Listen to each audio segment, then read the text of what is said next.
走路的时候呢，手不能抬得太高，也不能放得太低，要恰到好处，这是规矩，知道了吗？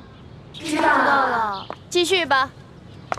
等一下，刘嬷嬷，我们这都练了2个时辰了，这早就过了饭点了。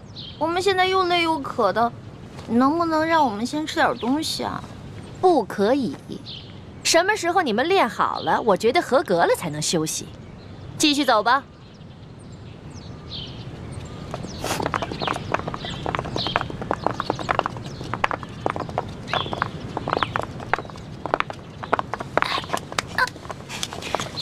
停！易欢，谁让你坐下的？刘嬷嬷，我的脚破皮了，我走不动了。那你也先向本嬷嬷请示啊，怎么能擅自休息呢？刚才我都说了，这是违反宫规。这也算违反宫规啊？当然，在这个宫里，只要是做宫里不允许的事，说宫里不允许的话，全都是违反宫规。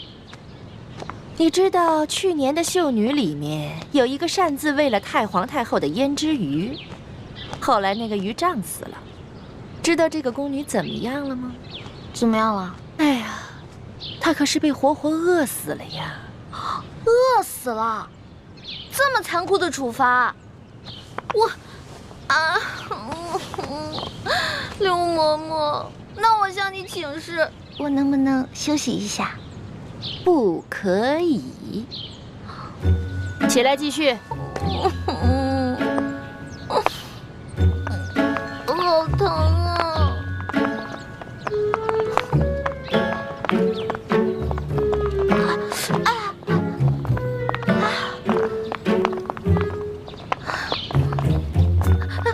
刘嬷嬷，怎么了？我脑袋痒痒，能不能挠挠啊？准。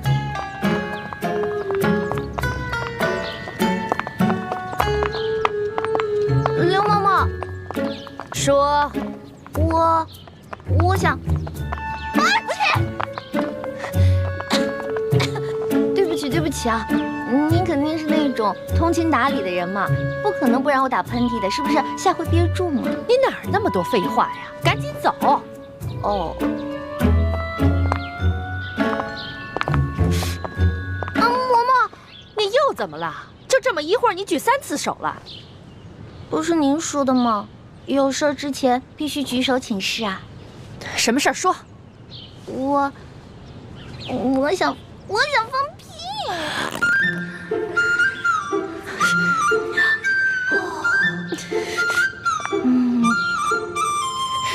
嘿，你个小丫头，我算弄明白了，你这是存心跟我抬杠呢吧？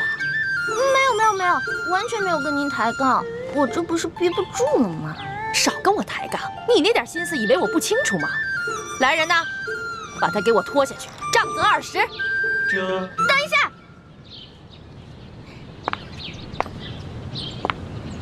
刘嬷嬷，您可知道吏部尚书丁大人啊？我当然知道啊。那您可知道他是谁的干儿子啊？中堂大人。你的，哎呀，响鼓不用重锤吧？有些话不必说得太透吧？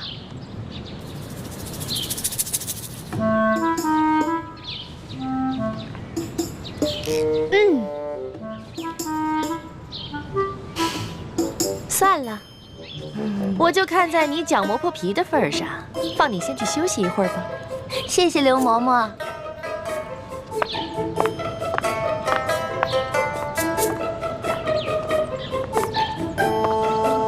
继续练呐。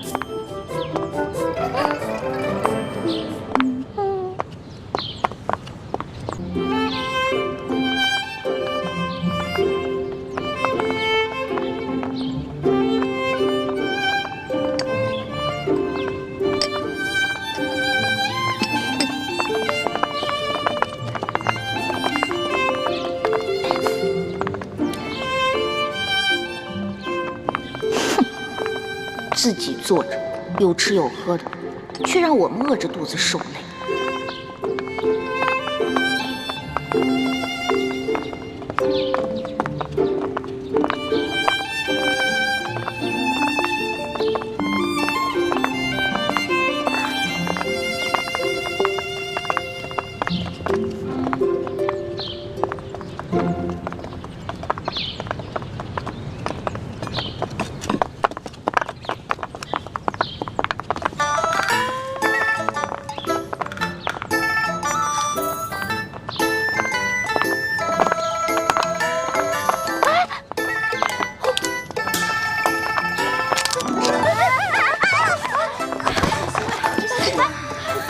小心啊！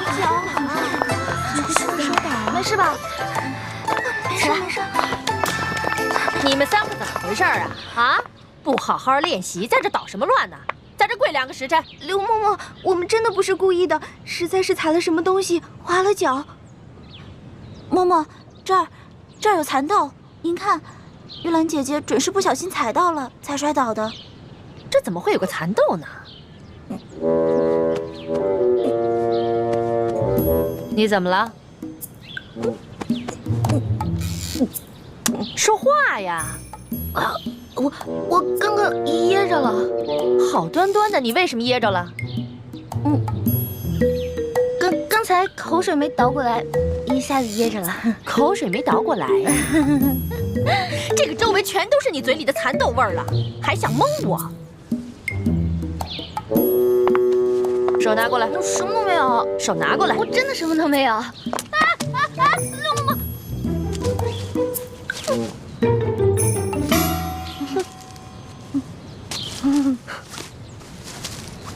哼，你还想抵赖吗？看来我不给你点教训，你是真不知道什么是公规呀。来人呐，等一下。刘嬷嬷，您忘了，我呢可是中堂大人的。什么人违反公规都要受处罚？你以为我到现在还没回过味儿来吗？其实刚才我就想明白了，中堂大人怎么会派你这么一个不知道天高地厚的野丫头进宫来呢？你既然那么嘴馋，又担心挨饿，那我就罚你今天闭门思过，谁都不许给他吃喝。什么？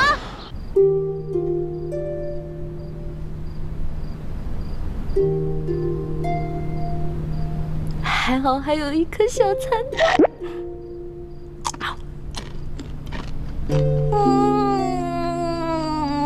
好吃。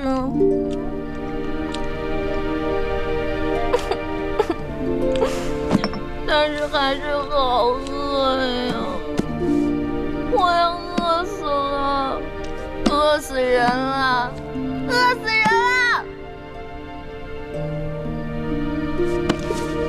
喝点水顶顶饱吧。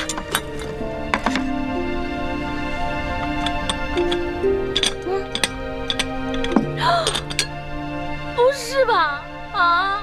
哎呀，好饿呀！好饿呀！饿死啦！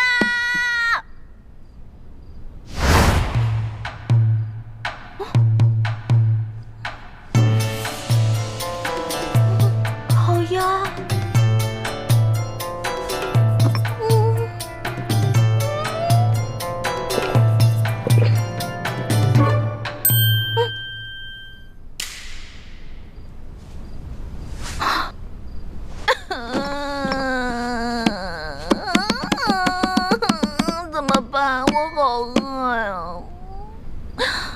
才进宫我就要饿死了，也不知道猪哥哥找没找到龙小弟。龙小弟啊，你在这宫里的位置到底高不高啊？能不能帮我压住刘嬷嬷呀？哼！哎呀！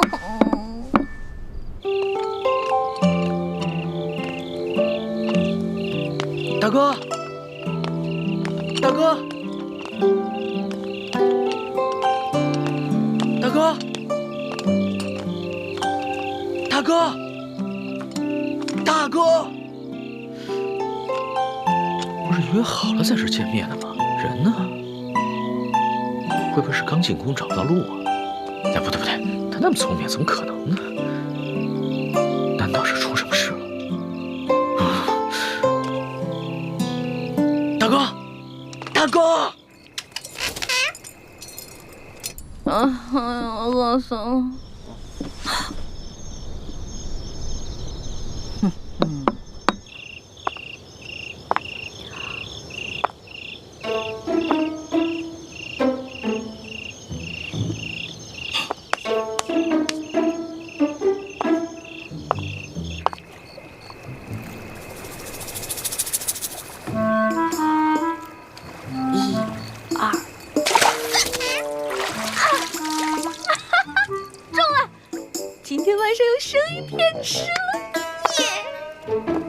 走着，走了，生鱼片。太太爷，太太爷，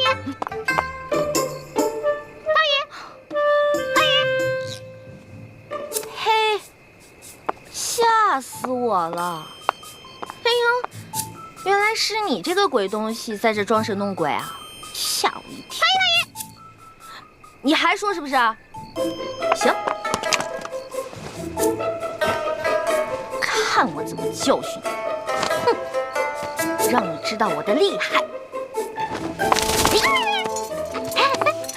嗨，你师傅没教过你吗？祸从口出，被我逮着了吧？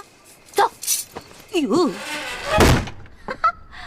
哎呀，进宫就要少说话，多做事，知道吗？不要像我一样叽叽喳喳的，聒噪。不许再说了啊！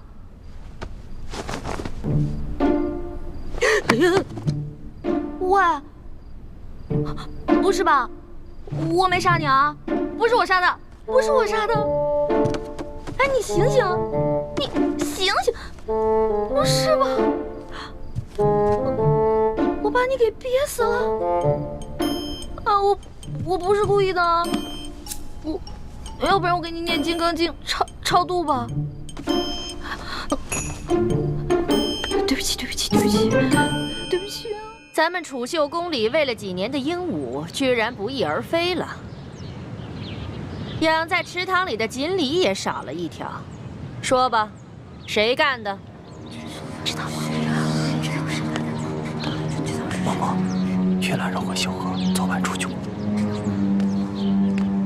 玉兰、荣慧、秀禾，你们出来。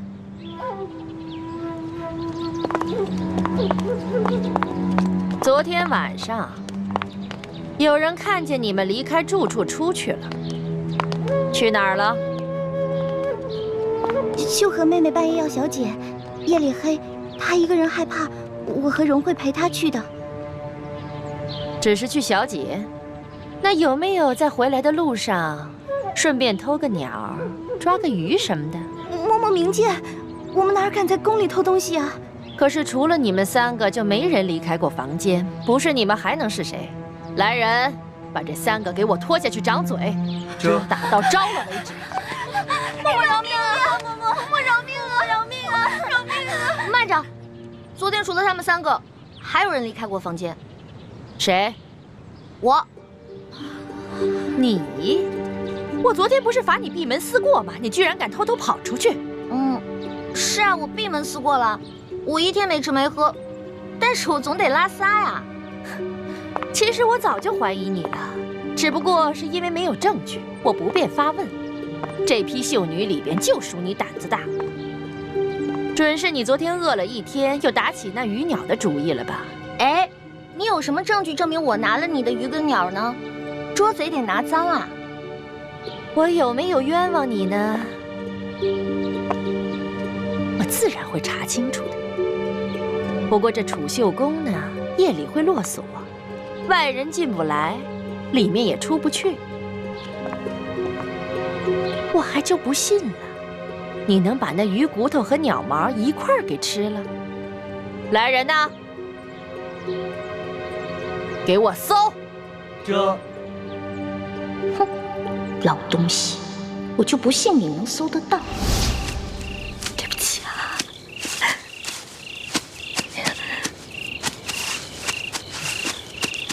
对不起，对不起。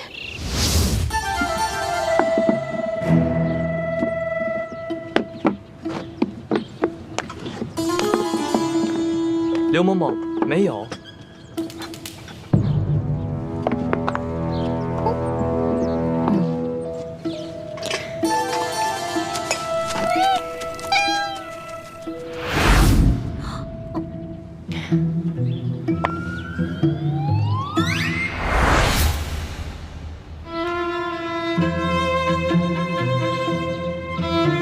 这个丝帕是你的吧？人赃俱在，还想抵赖吗？您看看，您看看，这被发现了。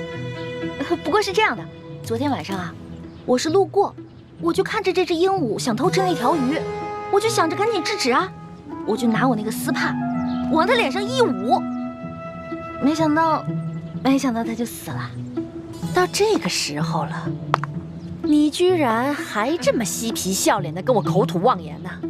本来我今天就想打你20大板的，看你如此顽劣，打30。这，哎，等一下。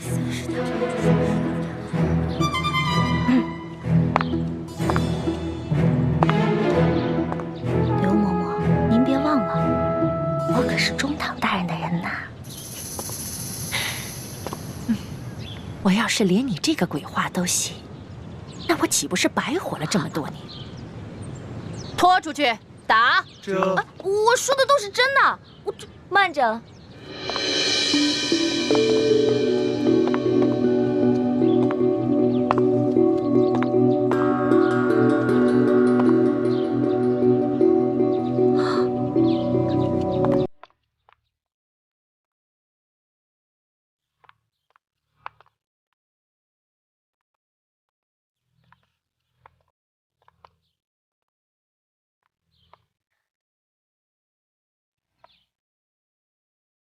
刘嬷嬷，可否借一步说话？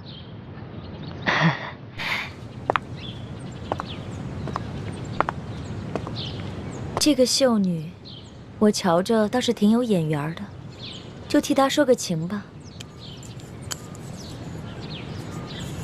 昨儿个皇上赏赐我很多珠宝玉器，只是这个镯子我戴着太大了，想来这大小啊，正适合嬷嬷你呢。哎呦，那就多谢厉贵人赏赐了。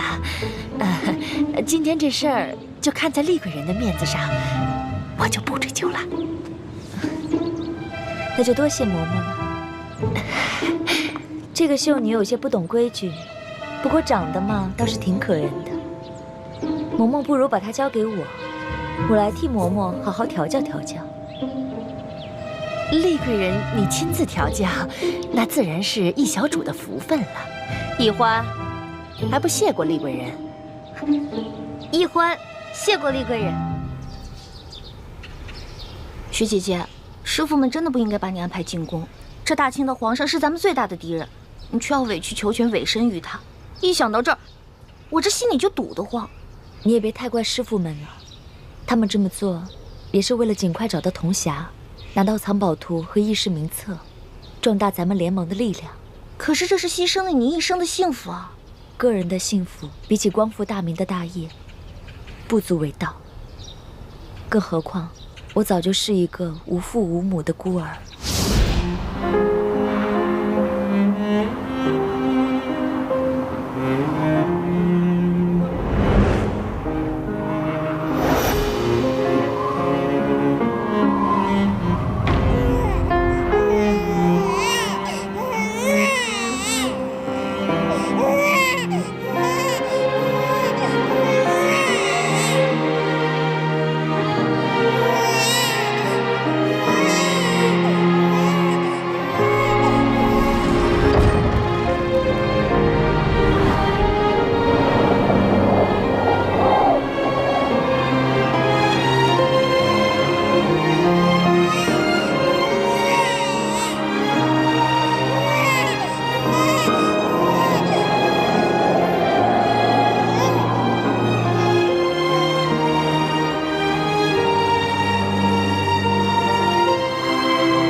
如果不是六师傅收养我，我可能早就冻死在冰天雪地了。我跟六师傅名为师徒，实则亲同母女。可惜，好日子没过多少年，梅花门就遭到了血洗。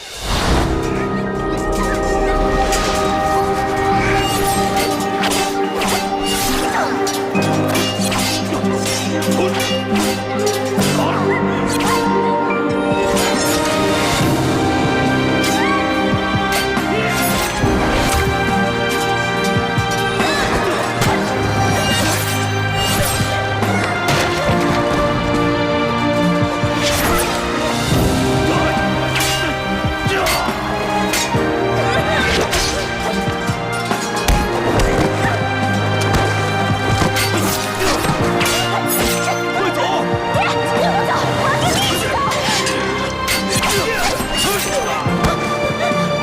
京城地老靖王为我梅花门报仇。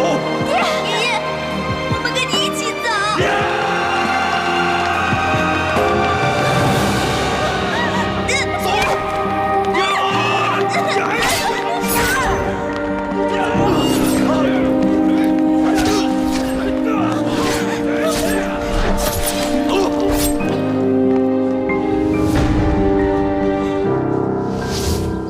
那个时候，我年纪还小，什么都不懂。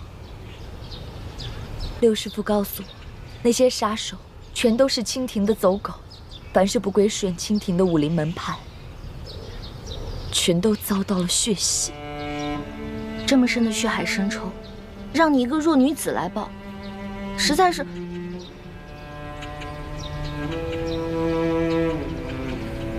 我都不知道说什么好。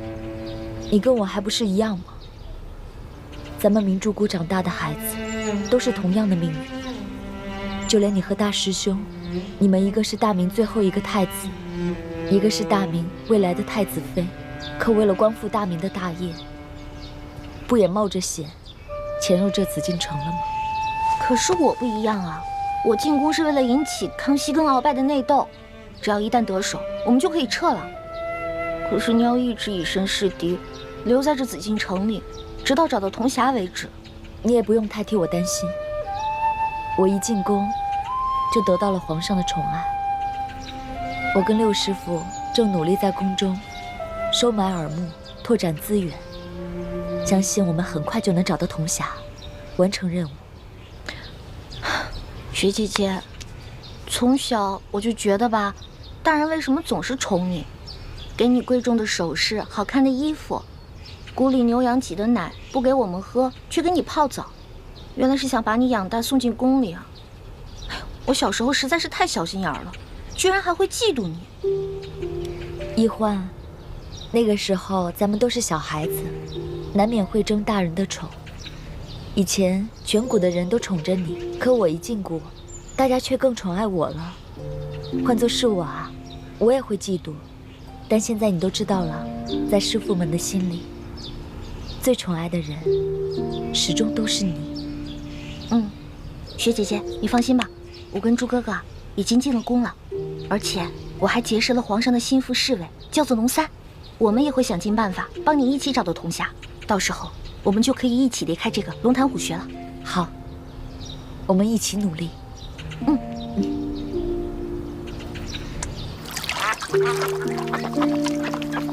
雪姐姐，你看我这个好看吗？走得还真稳。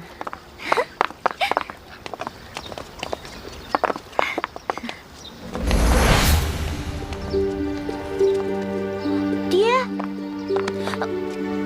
雪姐姐，那不是我爹吗？他怎么进宫当太监了？那不是你爹，那是李德福李公公，大内总管。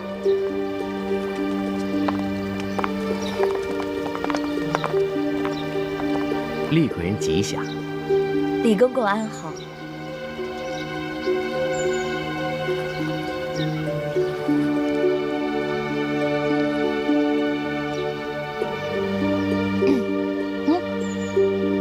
孝女李一欢给李公公请安。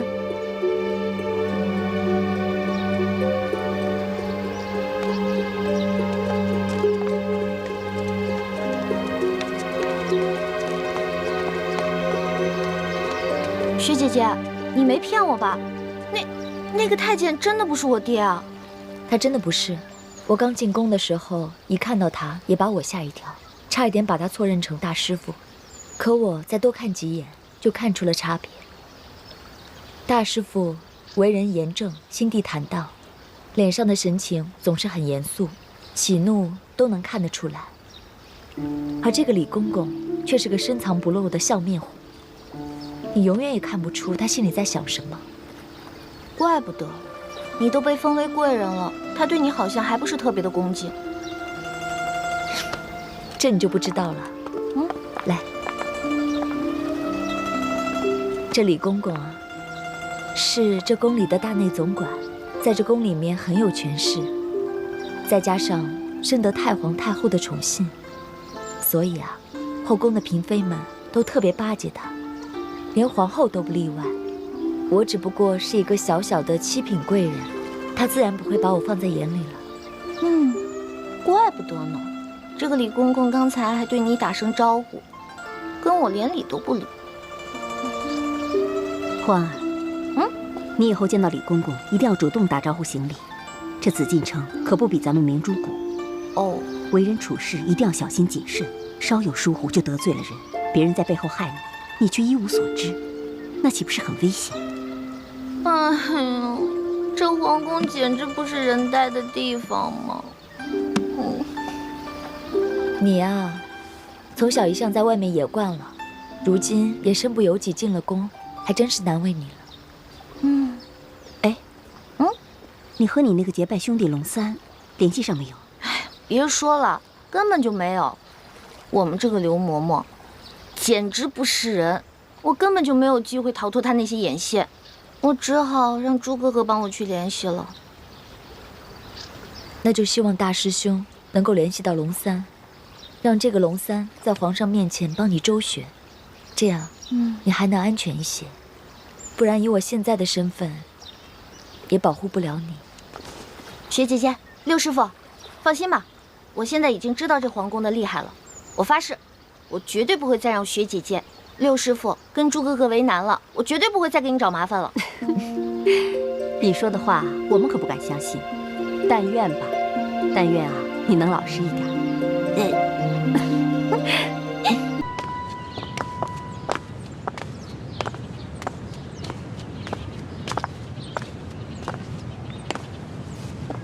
太皇太后，秀女富察荣惠觐见。荣惠给太皇太后请安，太皇太后吉祥。抬起头来。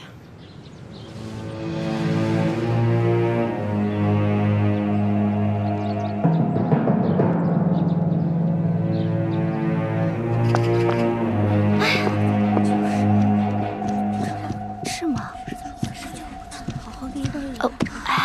玉兰姐姐，他们这是怎么了？荣惠姐姐她，荣惠姐姐怎么了？她昨天不是被叫去侍寝了吗？她可是这批秀女当中第一个被叫去的，你不是还挺羡慕她的吗？她不知道做错了什么，惹怒了皇上，被太皇太后赐死了。惹怒了皇上，被太皇太后赐死了？我们大家都吓坏了。对了，今天晚上秀禾姐姐也去侍寝了，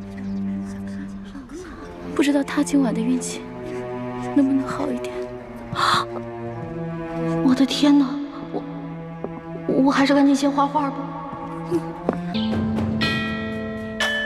传皇上口谕，宣秀女玉兰侍寝。妾玉兰，谢皇上恩典。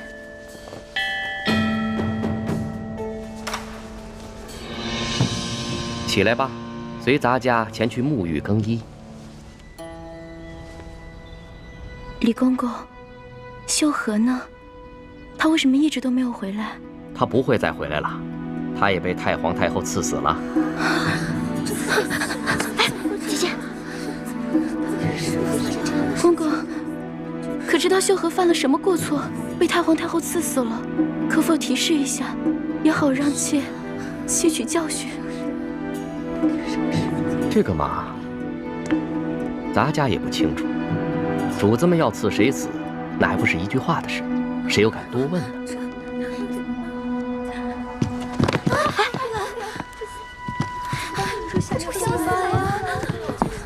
玉兰不会啊！真后悔，早知道我就不进宫了。真像我这样。龙小弟啊，龙小弟，我要是再找不到你，恐怕我也顾不上什么执行任务了，只能一个字：乔弟莫忧，溜了。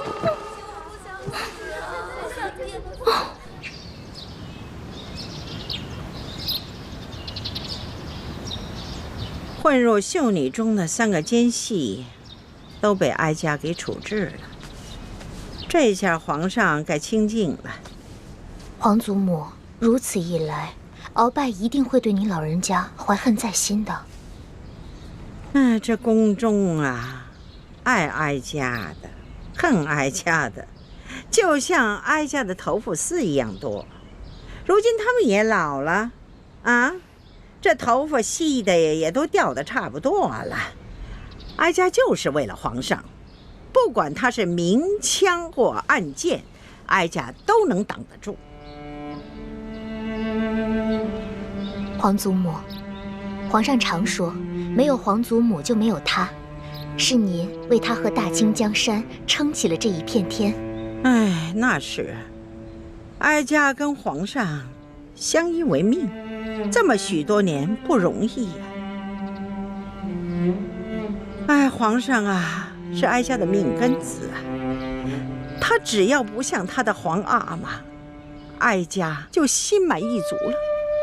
皇祖母放心，皇上不会重蹈先皇覆辙的。这么多年来，皇上从来没有对哪个妃子特别上心过。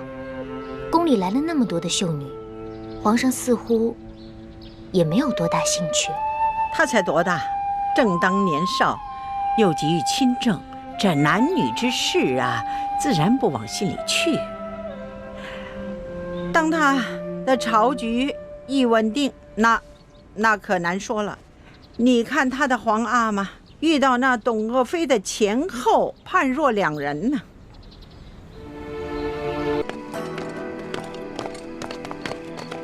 纳赛，哪儿呢？那儿呢。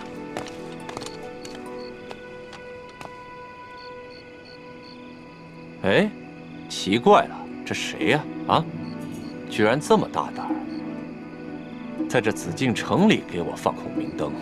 义父，此事蹊跷，这孔明灯上还印着2个字“龙三”，这会不会是什么行动暗号？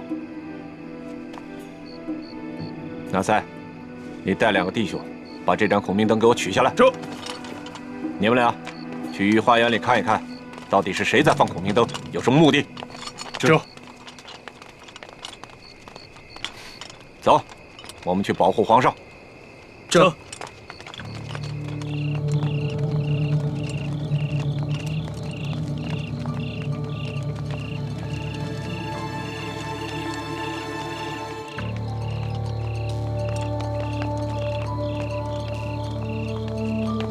皇上还没有就寝吧？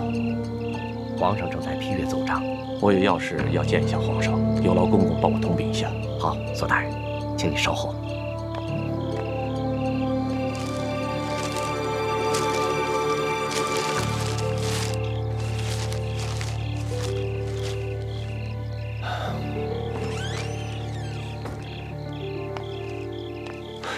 怎么样，李公公？左大人，皇上宣你觐见。啊，多谢了。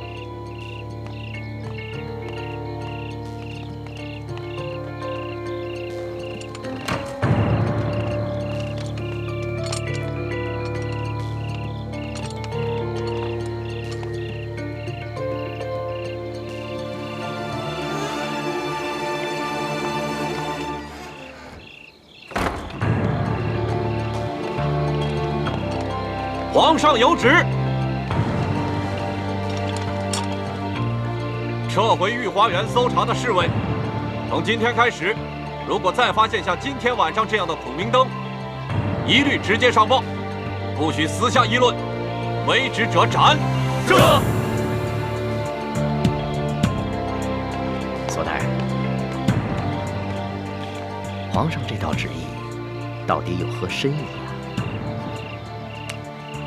当奴才的，不要随便的猜测圣意，按旨办事。老奴失言了。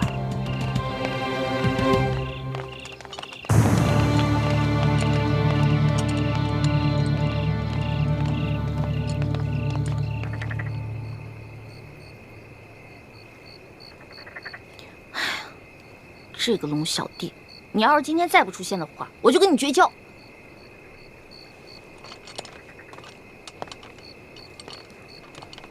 大哥，大哥，大哥，大哥，大哥，大哥，大哥！我呀，龙小弟。大哥，你怎么变成了个女的呢？我呀，我是易欢的妹妹，易成。大哥，你可别开玩笑，你手上那个玉扳指还是我结拜的时候我送给你的呢。这个呀，这是我大哥送给我的。这不可能，我大哥答应过我，我送给他的东西他不会转送给别人的。所以，大哥，你到底是男的还是女的呀？龙小弟，我发现你这个人啊，身体不强，功夫还差，这江湖经验更是差得离谱，连我女扮男装都看不出来。我告诉你啊，亏得你是在皇宫里当差，你要去江湖混啊，早被别人当成下酒菜给吃了。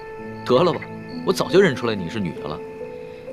只不过我出身于官宦之家，从小见的女子都是胆小羞涩，大门不出二门不迈的。头次见到你这么大胆子，还敢溜进宫里偷吃东西，我呢就想看一看，接下来你还会耍什么花样。你的意思是说，你早就看出来我女扮男装了？我只是没有江湖经验，可我不是傻瓜呀。反正我们都已经结拜了，我就是你大哥，你就是我小弟，不管我是男是女的，你都得喊我大哥，知道吗？不行不行，你只比我小1岁，又是女的，你还让我叫你大哥？哎，你就老老实实做我的小妹了。不行不行不行，从小当小妹我都当腻了，好不容易落个大哥当当。我告诉你啊，这个当大哥啊，不是按照年龄，不是按照性别，而是按照能力的大小。如果你能打过我的话，大哥给你当啊。好吧，论武力，我确实不是你的对手。哎，可是你穿的这一身女装，让我叫你大哥，我真的是叫不出口。要不然，我叫你大姐。我呸！大姐多难听啊！大哥大哥大哥。哎，不行不行不行不行，大哥，哎，这样吧，我叫你老大好了。行吧，只要你承认我比你大就行。我问你，罗小弟，这几日我哥哥约你在这儿见面，为何都不露面啊？这前2天啊，皇上派我秘密出宫执行一项任务，我这不刚回来吗？那我跟我哥哥四处打听，为什么都没有人知道你龙三这个人啊？老大呀老大，还说你江湖经验丰富呢。哎，你看看这宫里边宫女、太监、侍卫加起来上万人，那有些人在宫里边生活了一辈子，还不能全认识呢，有什么好奇怪的？听你这么说，好像是有点道理。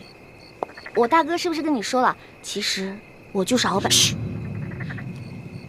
咱们找个安全的地方说。走。哎，你慢点儿。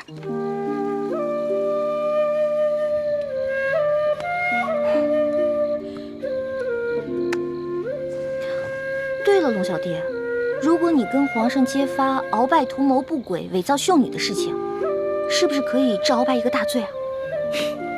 老大，你想的太简单了。这鳌拜把持朝政多年，连先帝伟人的辅政大臣苏克萨哈都敢杀，这伪造秀女的身份又算得了什么？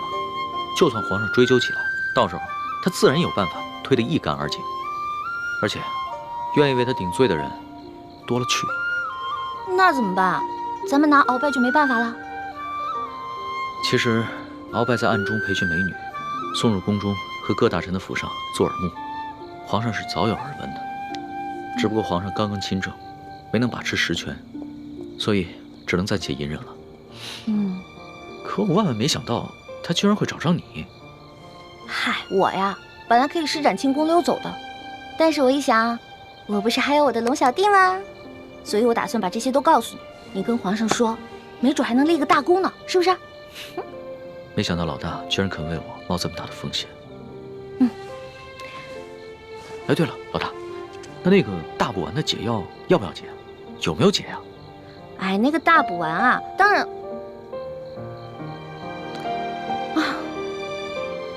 然要紧了。那个大补丸可是鳌拜独家秘制的毒药，我跟我哥哥拿它都没办法。但是我一想，为了你，龙小弟，我要心甘情愿，哪怕是上刀山、下火海，也在所不惜。老大，还是你对我情深意重。等皇上抓着鳌拜以后，一定会逼着鳌拜交出大补丸的解药的。哎，那个小皇帝我是指不上了。一连3天，临幸的3个秀女，天一亮就被太皇太后直接给除掉了。像这样的暴力昏君，你说他就算抓住了鳌拜，掌握了大权，与我跟天下老百姓有何关系啊？老大，其实你误会皇上了。那3个秀女啊，都不是普通的秀女，她们都跟你一样，是经过训练送到宫中来当奸细的。你是说，在这批秀女当中，还有其他秀女是鳌拜的奸细啊？当然，不仅鳌拜，还有吴三桂，还有一些心怀不轨的大臣，都在秀女当中培植有自己的亲信，妄图把手从朝堂之上伸到后宫中来，用来控制皇上。天哪，被你这么一说，好可怕呀！这原来看似平静的皇宫，有这么多阴谋啊！不过可惜那3个秀女了，她们有什么错呀？她们肯定也是受人胁迫才不得已的。哎呀，这个皇帝心真狠，把他仨全杀了。老大，这权力之争啊，不像是请客吃饭，而是你死我活的较量。皇上要是在这个时候仁慈一点，那他就会被像鳌拜那样的权臣掌控得死死的。龙小弟，你说皇上会不会把我……若是皇上呢，悄悄派人查出你的底细啊，那你这小命肯定就不保了。但是我已经跟皇上禀报过了，所以一定会保你没事的。真的啊？而且你要是配合皇上抓住了鳌拜，一定会立下大功的。哎，如果我配合皇上抓住了鳌拜，他是不是可以给我好多奖赏？那当然，赏赐的金银珠宝，你3辈子都花不完。真的假的呀？那这一趟冒险我可值了。说吧，让我怎么配合皇上？怎么配合皇上？既然鳌拜如此希望你邀得圣宠，那我们不如来一个将计就计。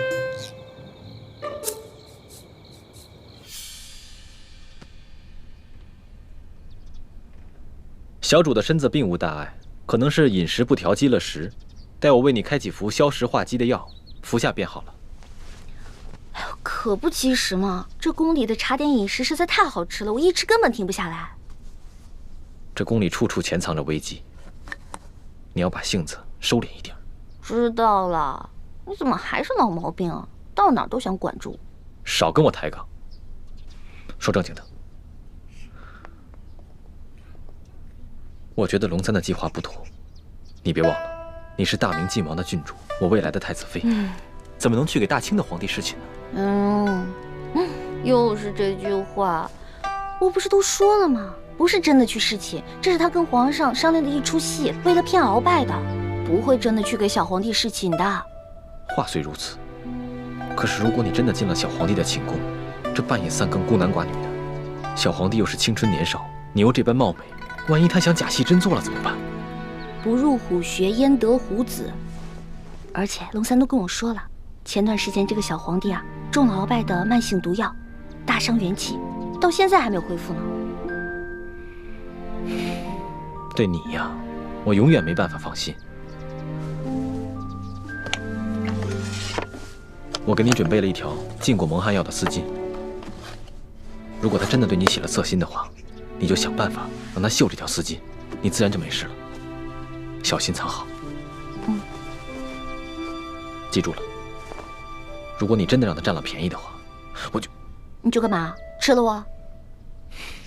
你就知道欺负我，我自然不敢对你怎么样。可是如果他真的，我就算豁出我这条命，我也要宰了他。猪哥哥，平时看你挺稳重的，怎么一到这种事上那么冲动？你看我，平时虽然很任性，但是这种大事上绝不糊涂。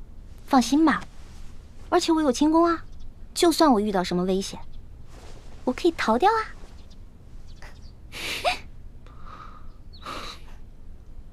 我这就为小主去煎药去。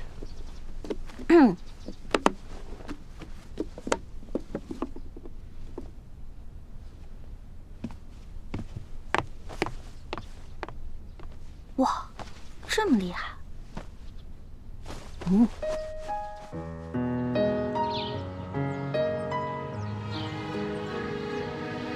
皇上有旨，宣易欢姑娘侍寝。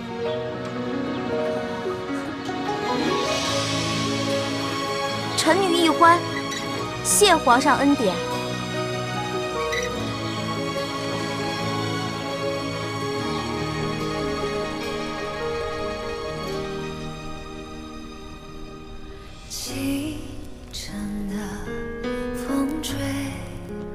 花，落入尘世的繁华。爱迎来卷风沙，恨不过一生的牵挂。愿做他掌上的明珠，献上我纯真的祝福。你越照我心，献情礼物，留下无悔的情愫。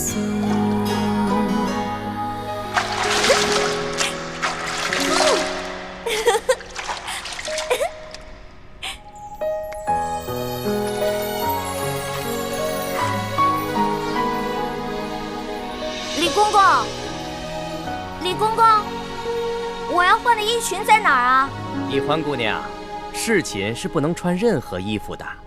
您要是沐浴完了，就请出来，我们为您裹上红绸，然后呢，就抬去皇上的寝宫。不能穿衣服啊？对，就连任何首饰都不能戴。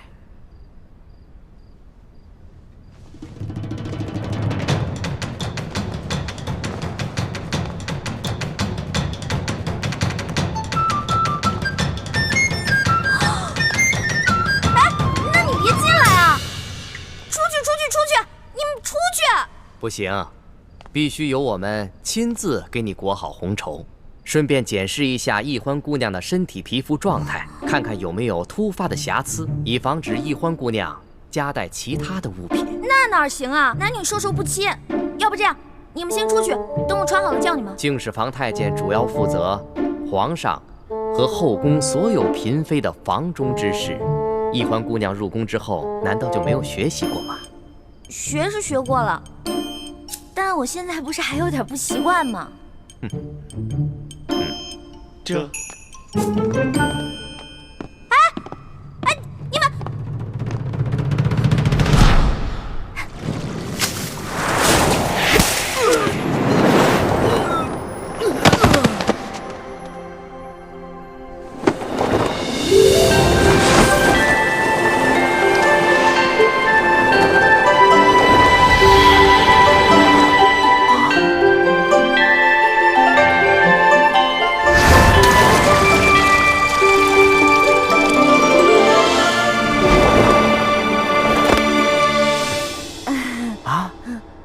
易欢小主，你居然会轻功！我爹啊是武将，所以从小呢，我跟他学过一些。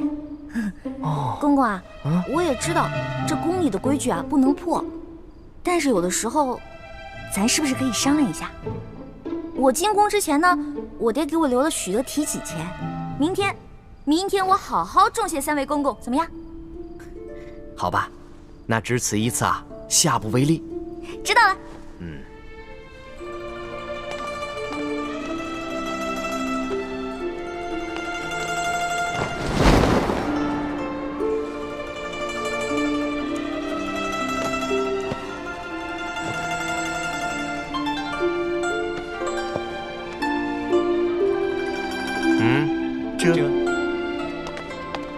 哎，那个公公，我把那个丝巾拿一下，我的丝巾。我的丝巾！哎，公公！易欢姑娘，别说丝巾了，一根丝线都不能带。我的丝巾，公公，我的丝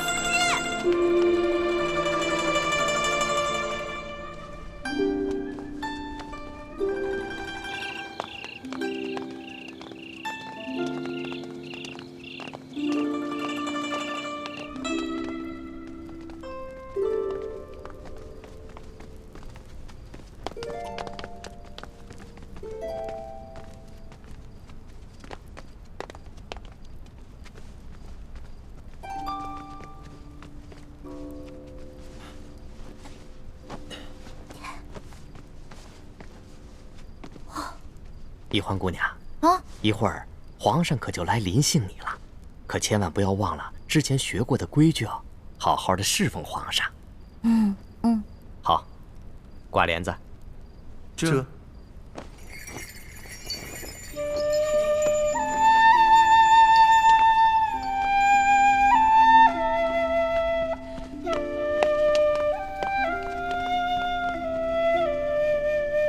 这就是皇帝的寝宫啊！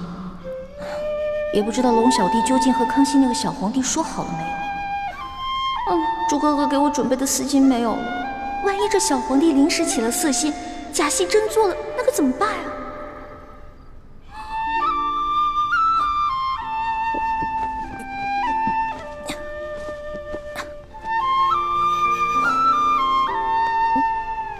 完了完了，猪哥哥要是看到我穿成这个样子，肯定会气个半死。要不趁这个小皇帝还没来，我赶紧溜了吧。万一那个小皇帝怒了砍我的脑袋，那龙小弟肯定会帮我求情啊。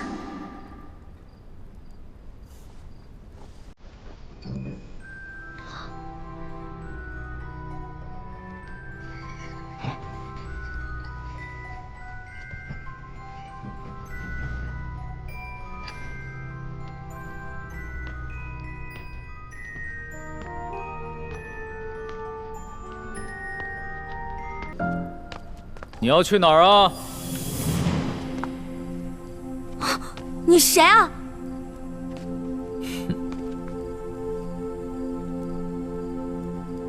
除了朕，还能有谁啊？你是皇上？你是皇上，为什么要戴面具啊？朕喜欢在临幸后宫嫔妃之时，玩一些有情趣的小游戏。臣女一欢叩见皇上。皇上万岁万岁万万岁！起来吧，这里又没有外人，不必那么拘束。谢皇上。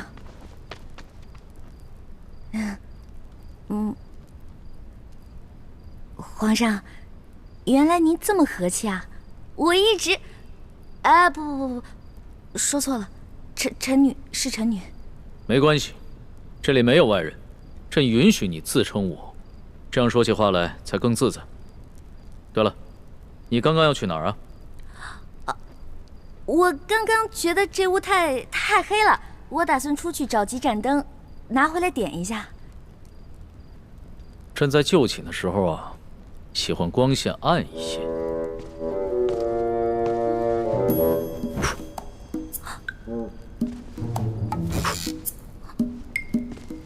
皇上！您别把最后一盏灯也吹灭了，我怕黑。别怕，有朕呢。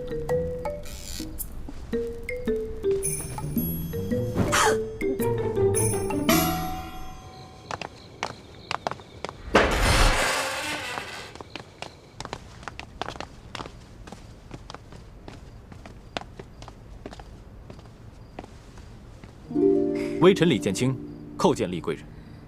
李太医免礼。谢厉贵人。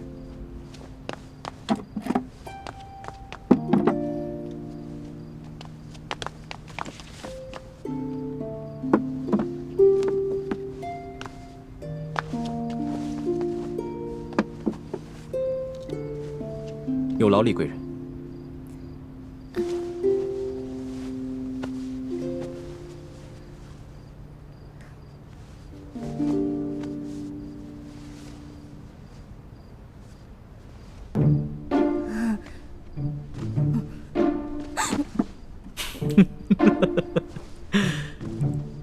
你看起来好像在发抖啊，很怕朕啊？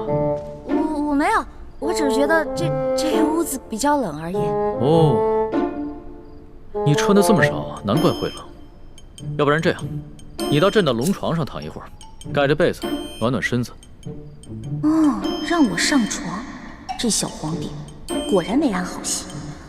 我突然不冷了。那就让朕抱抱你，替你暖暖身子。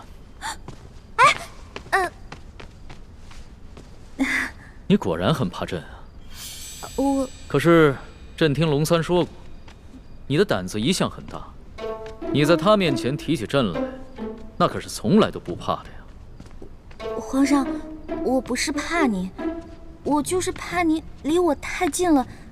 咱不是说好了的吗？朕和你说好了什么呀？不是我跟您说好的，是龙三跟你说好的。您忘了，咱们这次只是将计就计，您假装宠幸我，为了博取鳌拜的信任啊。今天晚上的事情是假的，不是真的。朕确实是和龙三定下了这条将计就计之策。只是这漫漫长夜，何苦虚度？咱们也不必演戏了，就让朕真的信了你。再说了，这全天下又有哪一个女子不想做朕的女人呢？皇上，这天下女子也不尽是贪图荣华富贵之辈啊。对大多数女人来说，她们与其与这个后宫佳丽3000争宠，不如找到一个白头偕老、心心相印的有情人。那唐代鱼玄机就说过呀：“易得无价宝，难得有情郎。”朕自13岁大婚以来，还从未有人跟朕说过这样的话。皇上，您生气了？你不会砍我头吧？你当朕是杀人狂魔吗？动不动就随便砍别人的头。你这句话非但没有激怒朕，反倒更加激起了朕的兴致。我看咱们也不必苦苦做戏了，就让朕真的信了你。待共度良宵之后，朕便封你做贵人。皇上，你觉得如何？皇上，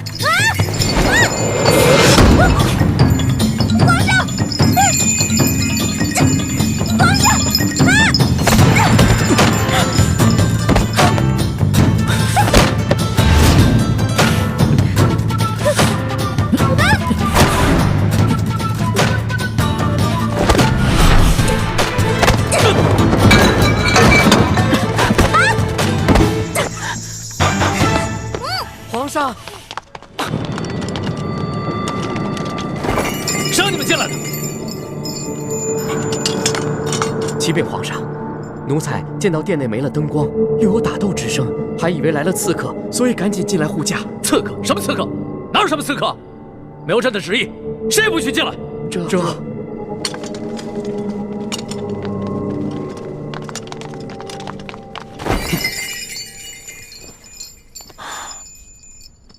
好了，别再动手了。再动手的话，真把你当刺客，你这颗脑袋就真的搬家了。你哭什么呀？皇上欺负人！朕怎么就欺负你了？是你先对朕出的手啊！这还是第一次有人敢在朕的龙床上对朕大打出手，只怕也是古往今来第一个敢在龙床上对皇帝大打出手的女人吧？皇上强词夺理，明明就说好了还强迫人家，人家不想反抗还不让，反抗打不过人家就吓唬人家，哪有这样的？这有你说的那么不堪吗？好了，别哭了。要是被外边的太监给听见了，不知道的还以为朕欺负你一个弱女子呢。那皇上你离我远点，我就不哭了。你让朕远点，朕就远点，那朕岂不是很没面子？龙小弟，你在哪儿啊？你还说皇上是个正人君子，结果皇上就欺负我一个弱女子。来，好了，别哭了。哎，朕不跟你这个小女子一般见识。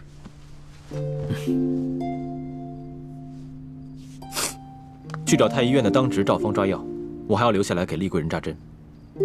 是。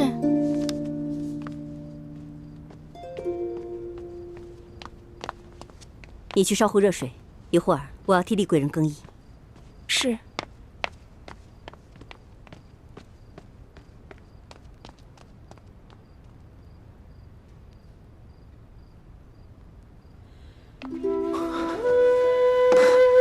雪师妹，大师兄，太好了，我还以为我再也见不到你了呢。怎么会呢？你们师兄妹好好聊一聊，我在外面替你们把风。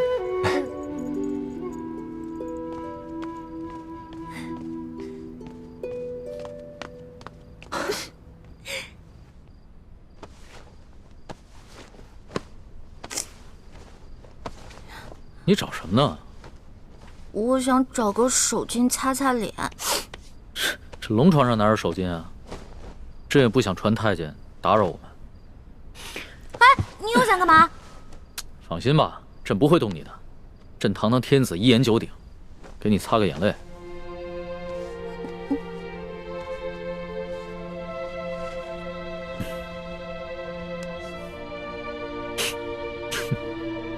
看看你现在这副样子，亏龙三还说你是他的老大，他是现在看到你哭得跟鼻涕虫似的，还不笑话死你？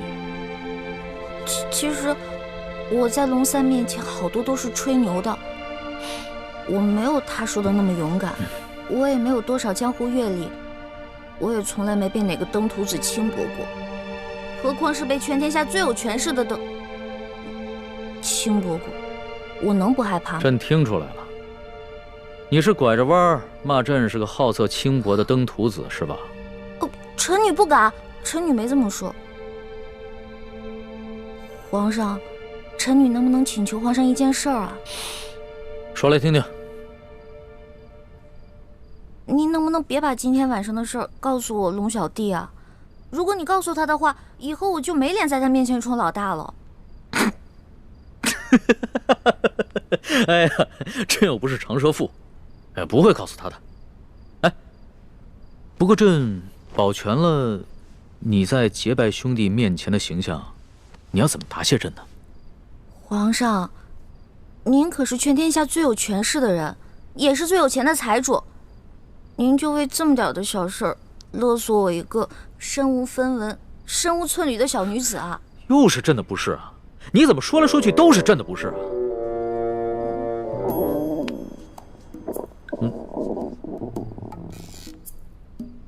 什么声音？是我肚子叫。我今天晚上实在太紧张了，所以没有吃晚饭，现在特别饿。朕想起来了，你最大的爱好就是吃。龙三跟朕说过，你现在在替朕办差，朕也不能让你饿着肚子。说吧，想吃什么？谢皇上，我想吃烤鸭、炸虾丸子、蒸乳酪，还有黄焖小羊排，还有素八碟、珍珠翡翠羹、水晶包子、豌豆黄，再加一壶桂花酿。哎，皇上，您怎么知道我喜欢吃什么呀？这个是龙三跟朕说的。龙三跟朕说呀，你们两个头2次见面的时候啊，你都在跟他抢吃的，朕听着有趣儿，所以印象也就特别深刻。这个龙三，以后再也不理他，怎么把我什么都告诉人家？朕可不是人家，朕是皇上。来人，掌灯，传膳。倾城，你进宫的这些日子以来，过得还好吗？我不得不离开你们这些亲人朋友，来到这个活死人墓一样的紫禁城，和成百上千的女人争奇斗艳，来取悦我们最大的敌人。你说我能过得好吗？对不起，倾城，要你冒名顶替舒婉欣进宫的方案，我本来是不同意的。可这是6位师傅一致的决定，我也无力反对。大师兄，你不必自责。就算你反对，我也会主动要求进宫的。毕竟我们这些在明珠谷长大的孩子，没有一个人能为自己活着。就连单纯任性的小师妹，不也阴差阳错的进了宫吗？是我太无能了，还要让你们几个女孩子冒这样的风险，忍受这样的侮辱。今晚，易欢也要被召去侍寝了，也不知道现在怎么样了。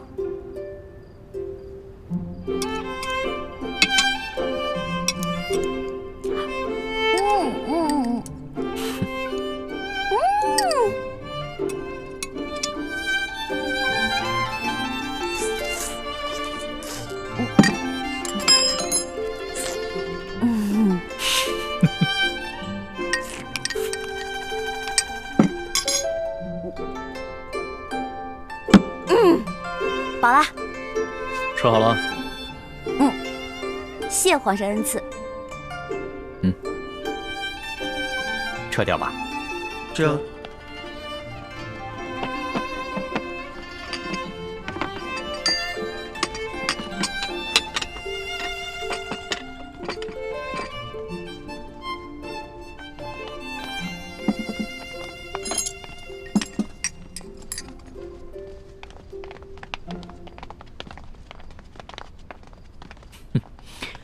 看你吃东西啊，还真是有趣儿。你一个女孩居然能吃得这么香，你这小小的肚子里到底是怎么装得下这么多东西的呀？要论得上吃啊，这朕的整个后宫，无人及得上你。哎呀，那是他们装的。因为您是皇上嘛，他们在军前得注意自己的礼仪，所以要压制自己的食欲嘛。孔圣人也说过呀，人生3大乐趣，食、色、性也。所以呢，这个美食是人生最大的乐趣之一。说得对。食色是人之本性，现在食之乐趣你已经享受过了，要不要再享受一下色之乐趣啊？看来这个色狼皇帝还真是狼心不死啊！哎呀，要是猪哥哥给我的丝巾在就好了，让我骗他闻一闻，就能让他乖乖睡着。哎呀，这一夜良宵还剩一半啊！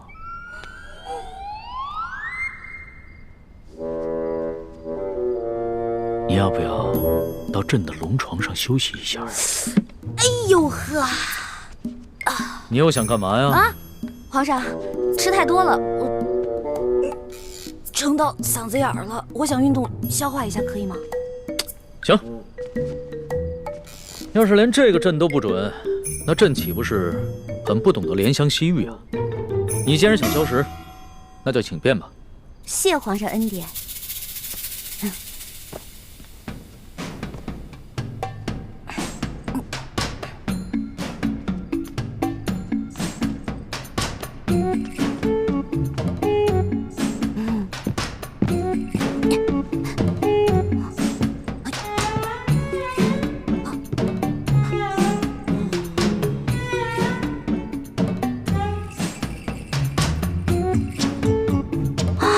色狼皇帝还真是耐心啊！看来是打定主意要吃了我，我总不能就这么运动一晚上吧？这可怎么办？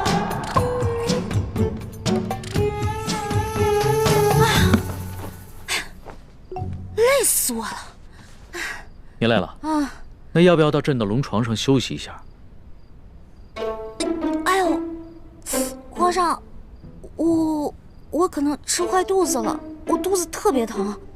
刚才吃了好多杂七杂八的，特别疼。现在你肚子疼啊？那要不要朕传个太医给你瞧瞧？那不必了，我只要回自己的房间睡一会儿就行了。既然你都要躺在床上休息，那为什么要回到自己的房间休息呢？朕的龙床一样可以休息啊。我这可不一样啊！我肚子疼，我可能会拉肚子。我在您这儿拉肚子不合适，是不是？我得保持在您面前的仪态，所以还是让我回去吧。你要是真吃坏了肚子想方便，那朕的寝宫里面也有金泥桶，你用吗？我方便在您这儿？哎，不合适，皇上，您可饶了臣女吧。人食五谷生百病，吃喝拉撒那都是正常的事情。要是连这个朕都接受不了，岂不是有违人伦？哎，你别紧张，要是真吃坏了肚子，你就在朕这儿方便，朕不介意。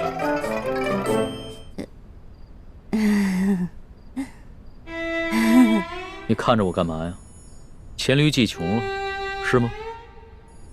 这个色狼皇帝想吃了我，门儿都没有。哎，有了，我可以骗他行酒令，我灌醉他。为什么又不说话了？是不是又在想什么花招啊？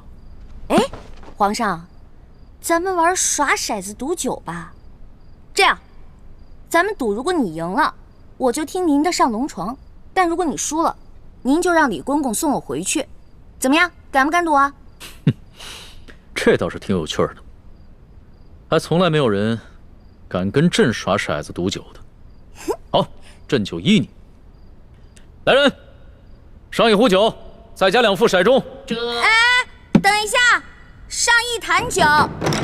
皇上要喝酒，咱们就喝大的，杯算什么呀？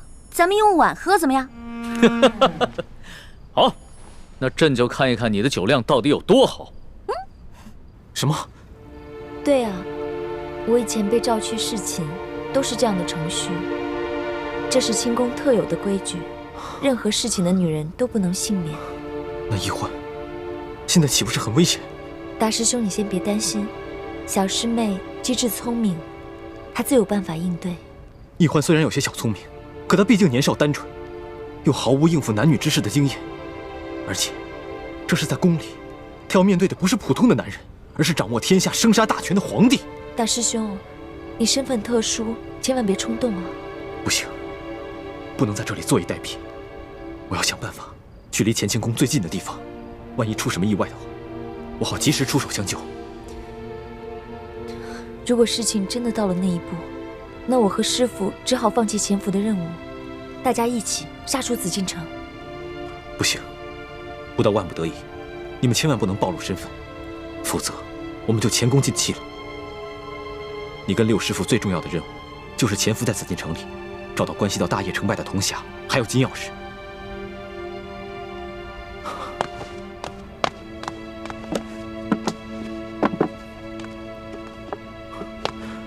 我先走了，你多保重。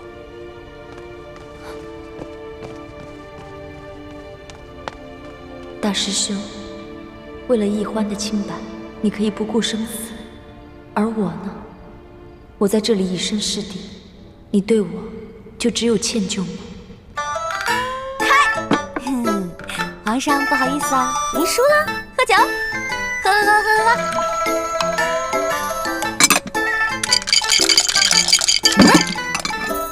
皇上输了，接着喝。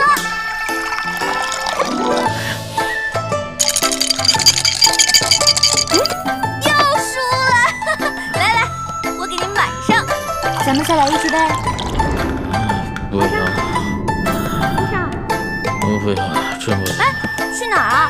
这酒还没喝呢。皇上，皇上。